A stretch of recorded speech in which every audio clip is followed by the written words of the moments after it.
Team USA punches its ticket to the Four Nations Finals, snapping a 17-game losing streak to Team Canada in best-on-best international play. Our recap comes your way next, right here on this edition of Locked On Golden Knights.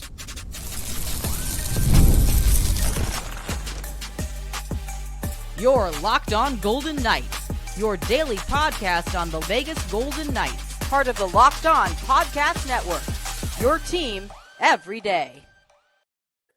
Hi again, everyone. Our Monday edition. I am Tony Cardasco, longtime sportscaster and marketing consultant, and Chris Golick from Silver State Cards and sports and collectibles editor for the Hockey News. I can't get through these new opens, bro. You got there. You got there. Okay, later on in today's show, the curious case of Adin Hill. Why wasn't he in the crease on Saturday for Team Canada? And a preview of Monday's games, including do or die for Team Canada. We are brought to you today by FanDuel. Go to FanDuel.com. It is America's #1 sports book. Silver State Cards and Sports. There it is.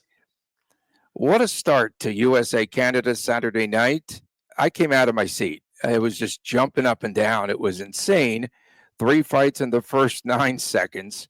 Before the puck drops, Matthew Tkachuk drops his gloves against Tampa's Brandon Hagel. Then Brady Tkachuk fights Sam Bennett.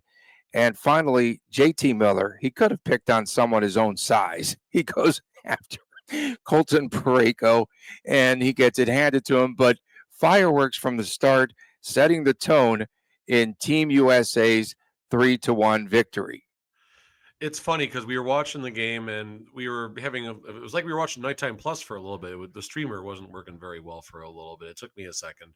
And all of a sudden we see the fight 9 seconds in. I'm like, oh my gosh, there's a fight 9 seconds in. This is awesome. And then I started looking on social media. I'm like, that was the third fight of the game. Okay. It was, so yeah, I mean, listen, I put a post out. Someone posted some old stuff from like the World Cup of Hockey back in the late 90s and all that, where the games were physical, fights, every whistle, fisticuffs after every scrum and all that. And I'm like, if we see some of this, sign me up. And well, we certainly saw some of that. Yeah, it was really exciting. Another big hit in the game that was really impactful was the Charlie McAvoy hit on Connor McDavid on the boards at 9:49 of the first. And wasn't that where it also led to like 11 and a half? No, that wasn't it. It was part of, I guess, a drought for Team Canada as far as getting shots on goal. And you could feel the wind of the sails taken out of Team Canada at that point, I felt. McDavid got absolutely crushed twice. Drew Doughty got hammered once, and a lot of other big hits. And there were some hits going both ways and everything. But point being is, and this is where, I mean, we've obviously been very critical of Team Canada's roster decisions, as it is with the goaltending. But Tom Wilson, how good would Canada? How much better off would Canada be, at least in that game last night, if you have a player like Tom Wilson out there? Team USA has no one that's going to step up to them as far as when these hits happen. Brady Tkachuk, Matthew Tkachuk, McAvoy. Never knew McAvoy. I mean, this is what's cool about this competition, because I've never watched more than Charlie McAvoy except when the Golden Knights play him, and I don't necessarily go out of my way to watch Golden Knights Bruins games if I'm available. Cool, but last night I made it a point to watch the game, and Charlie McAvoy, American national treasure. Yeah. Do you think perhaps that booing the American anthem really got Team USA fired up? Yeah, I mean, listen, we're not going to spend too much time on this because it's, a very debatable and kind of controversial topic. But what I will say is you have, 15,000 of the 18,000, however many people the Bell Center holds, a good 3/4 of them making their perspective of their feelings towards American politics, maybe is the way to say it right now, and their feelings towards Team USA and all this hate and everything. And I know there's a lot of, they're all wearing the United States jersey. They're getting booed. They're getting booed out there during the anthem, and it does matter. It certainly pisses them off. And for lack of a better term, Team USA has embraced becoming the villain in all of this. And you know what? Let them keep going. Let them keep Yeah. going. And I guess that, it was a topic of conversation before the game, and that the Kachuk said that they were going to go after after players there. In a And group chat. Brady In a Kachuk, group chat. yeah, Brady Kachuk calls out Sam Bennett specifically. I don't understand. JT Miller got ragdolled, and Colton Parayko's a big dude. No fear.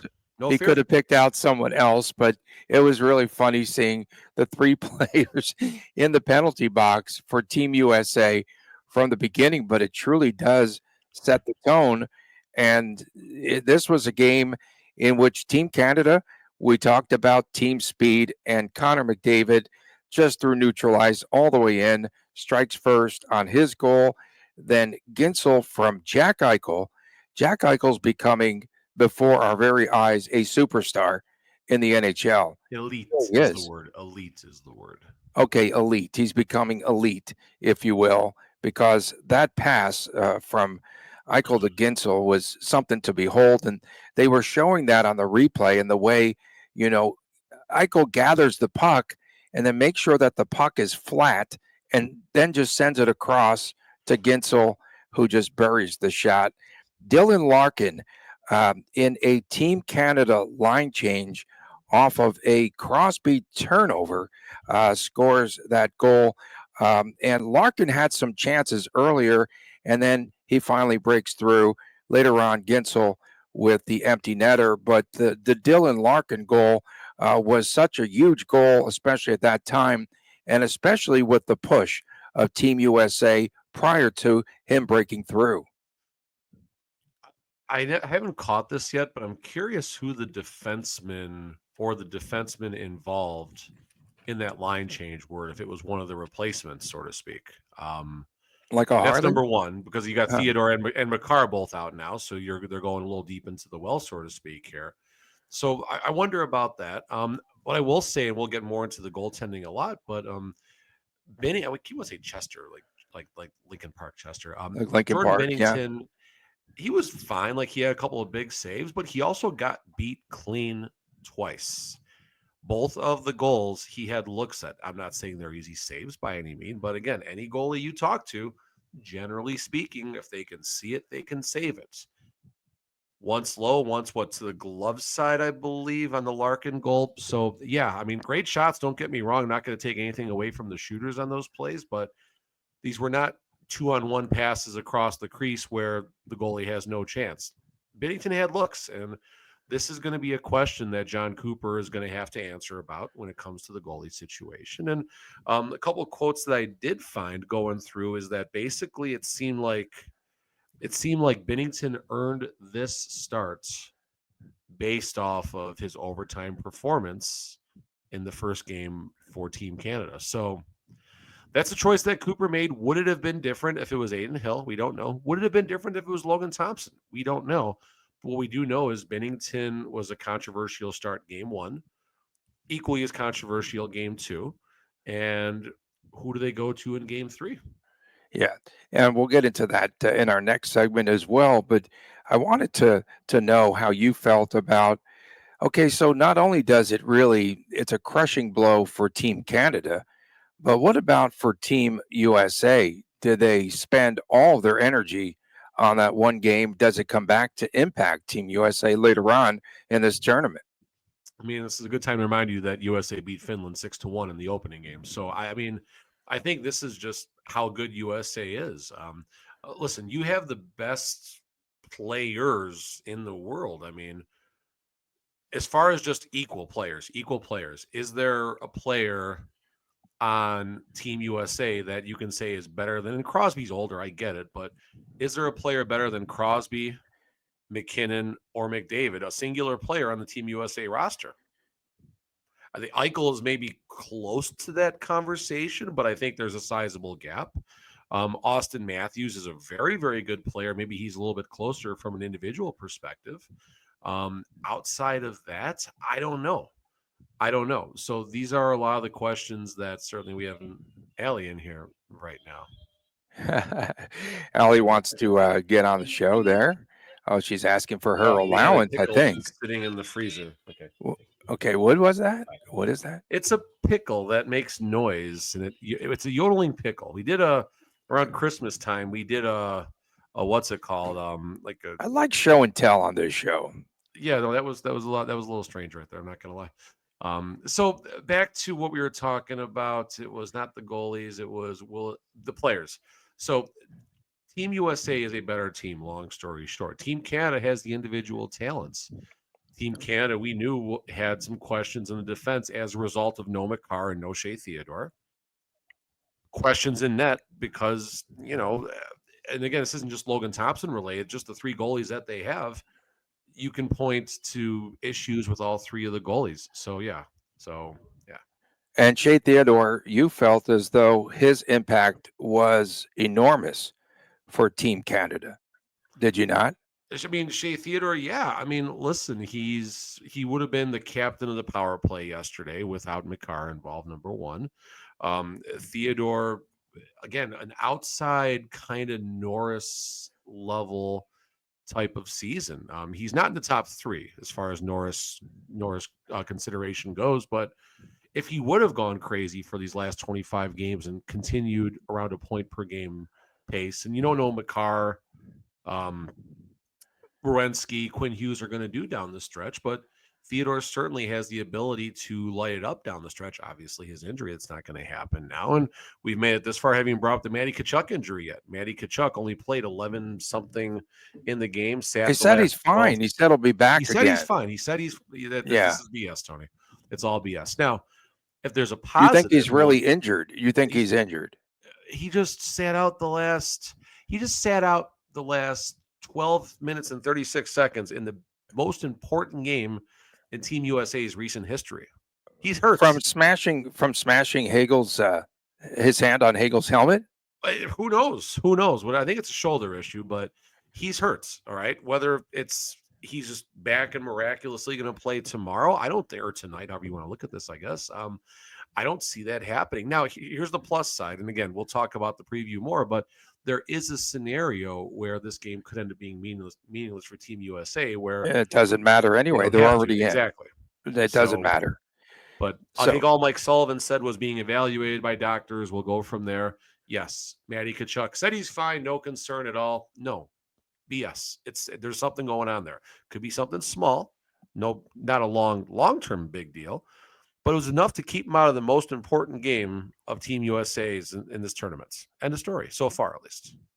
Coming up next, the curious case of Benjamin Button. The curious case of Adin Hill. Who? That's next, right here on Locked On Golden Knights. When the game tips off, the NBA action is just getting started, and there is no place better than to get in on the action than at FanDuel. It's America's #1 sports book. With FanDuel, you can place all the live bets throughout a game.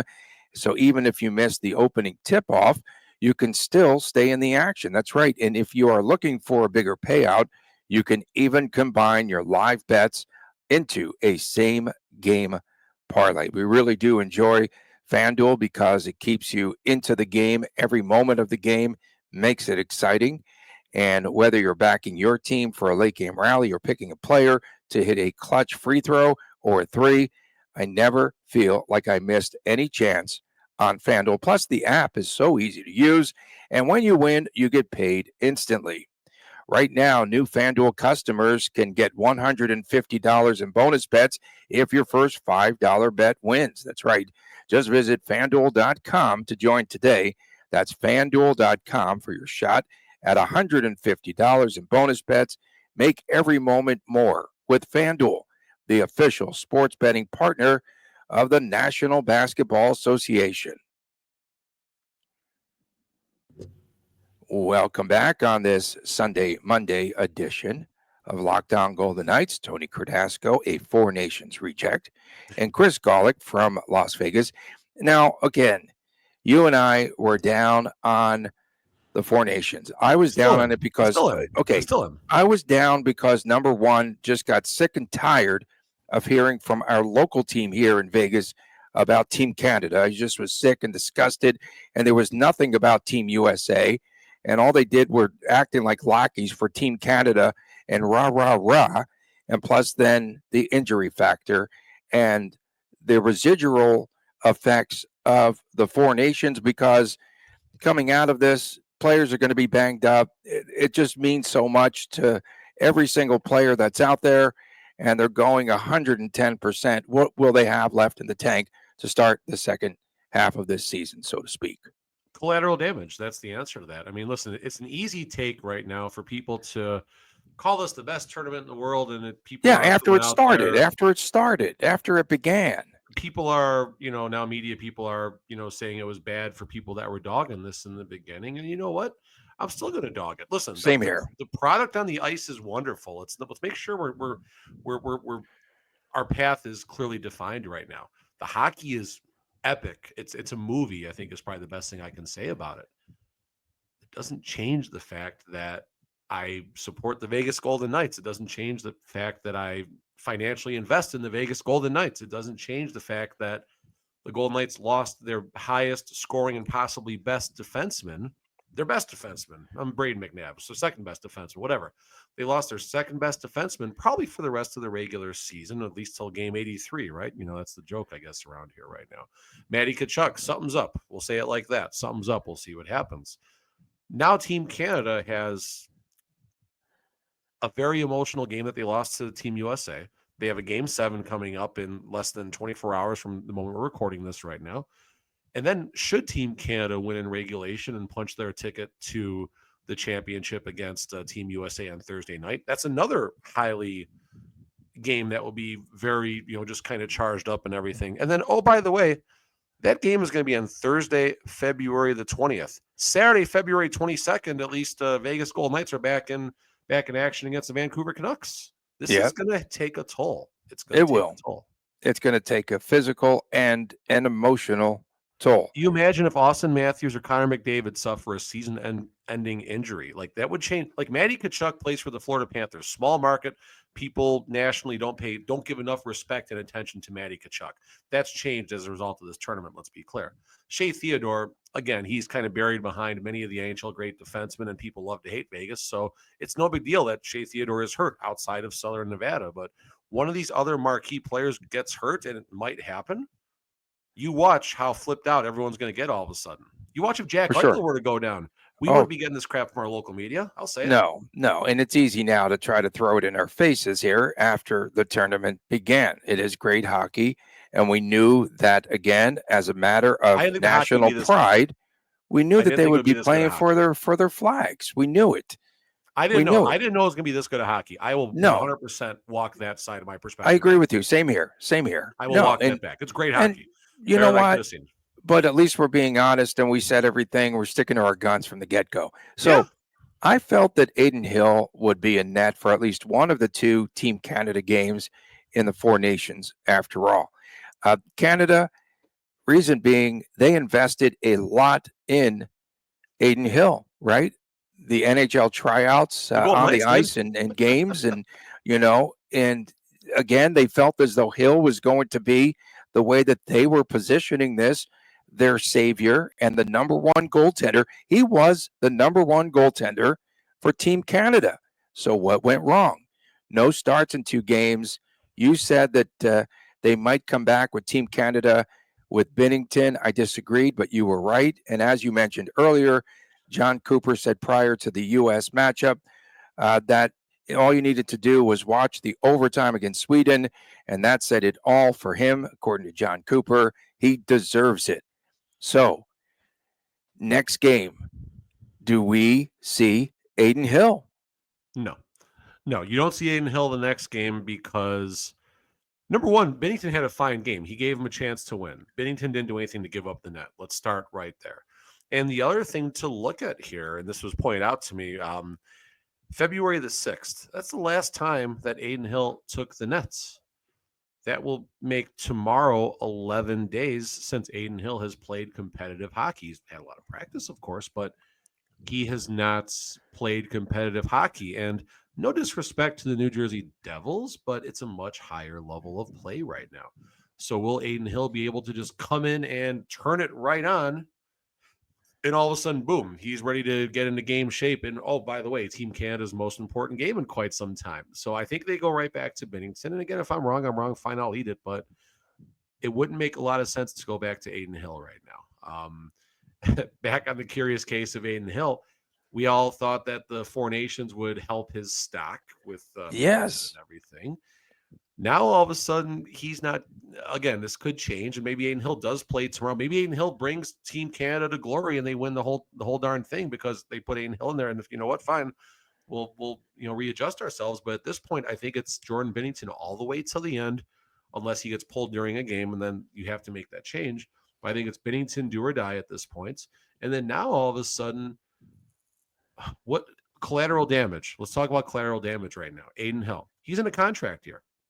Adin Hill, what pressure has Adin Hill had throughout his contract? He's been a backup goalie, just trying to make ends meet, so to speak, right? Carve a career. Gets his chance with the Vegas Golden Knights.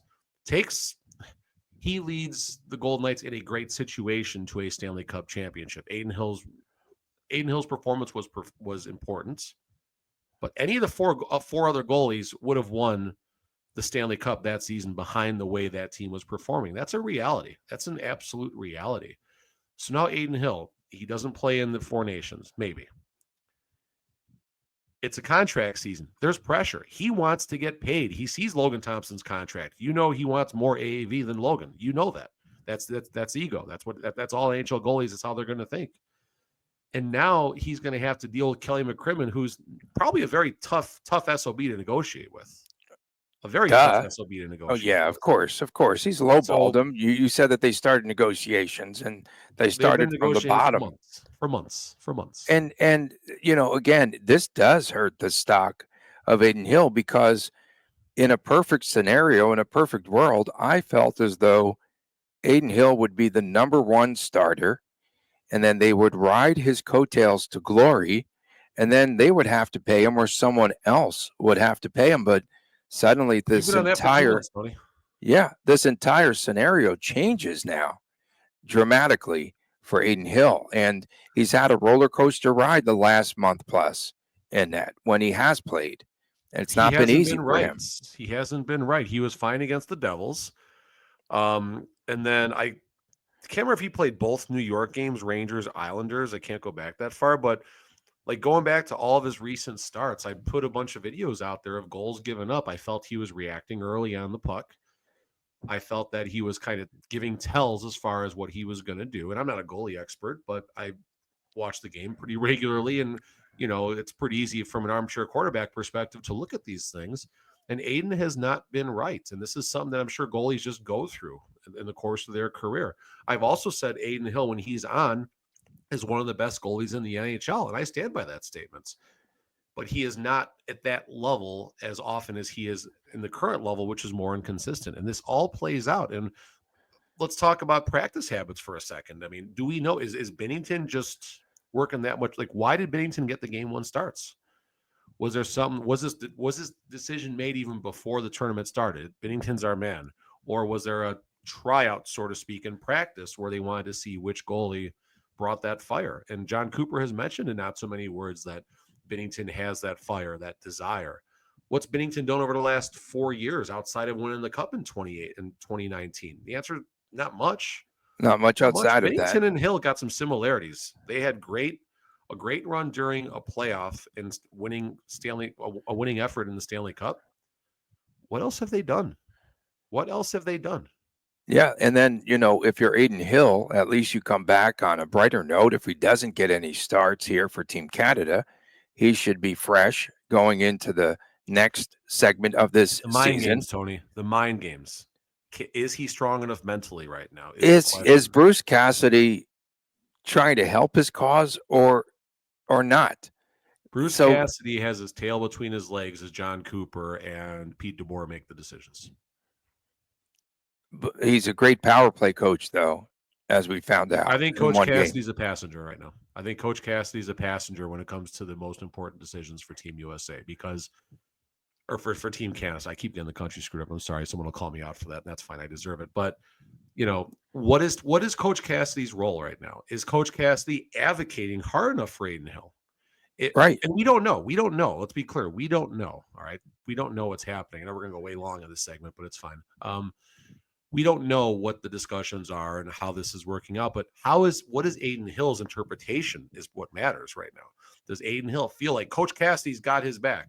Or now are the three made men, Cassidy, McPhee, and McCrimmon, all on the same side of the fence here? And how's this going to work for Adin Hill's contract negotiation? Oof.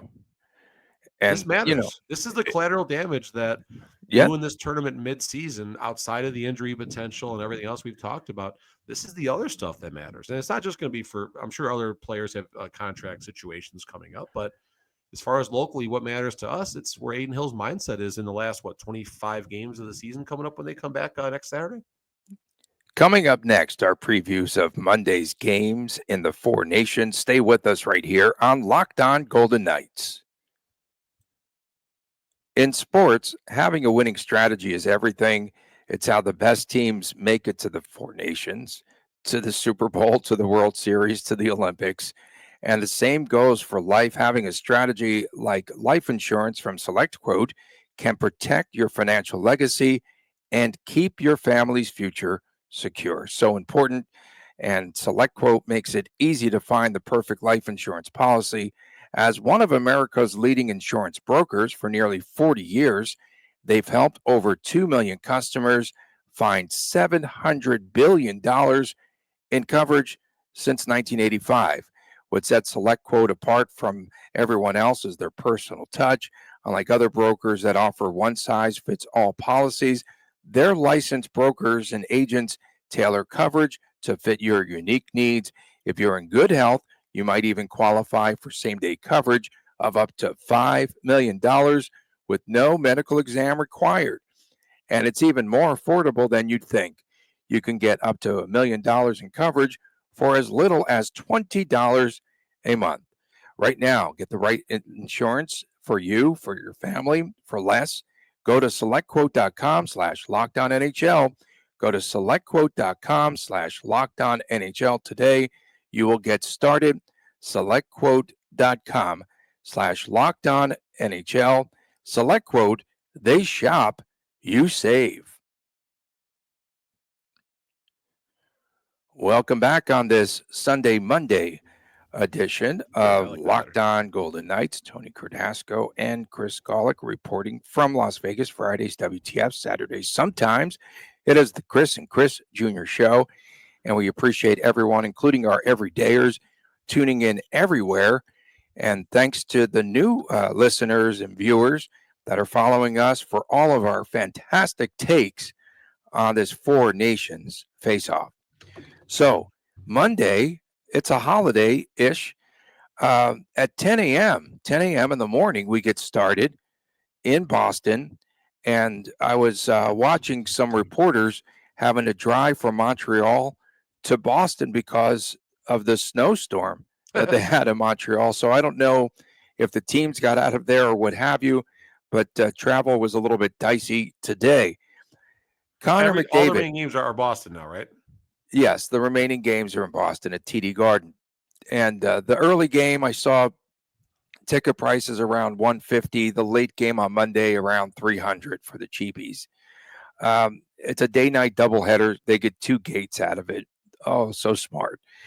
So Connor McDavid called it a Game 7.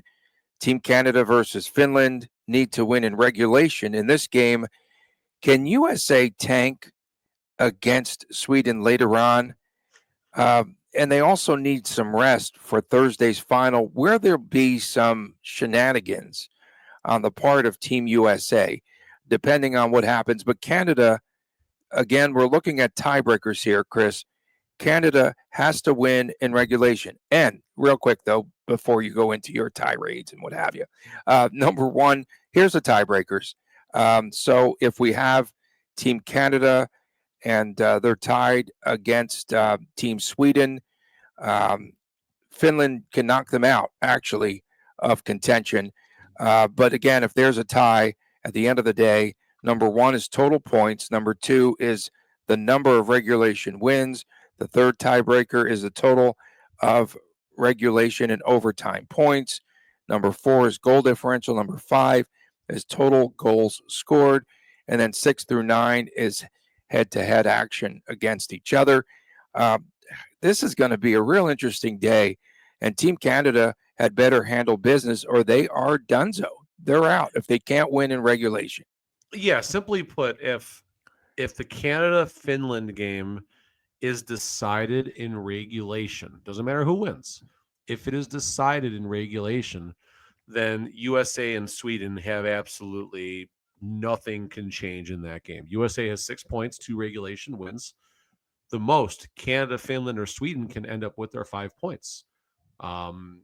Here's what Sweden has working against them. They have 2 overtime losses, meaning they have not won a single game in overtime or regulation, whereas Canada and Finland both have 1 overtime victory. So if it's not possible, but if right now Canada, Finland, and Sweden, if one of those teams had to be selected for the championship, it would come down to Canada and Finland because Sweden lost in regulation. So end of the day here, and there's not much USA can do. Like, it's not like you can call up 6 players from the American League.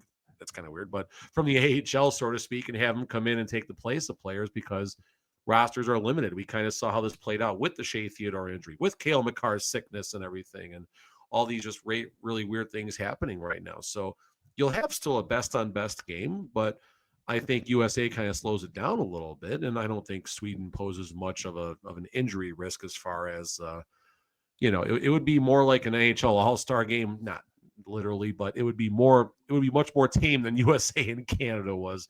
I don't think the Swedes would do a whole lot. So yeah, Canada and Finland, like you said, tomorrow, Monday morning, 10 a.m. That's all eyes are on that game. All eyes will be on that game. And if that goes to overtime, now here come all the new scenarios we got to start talking about. Yeah, then a USA tank is in order later on against Sweden and what have you. I don't think. I think Team USA is like 10-1.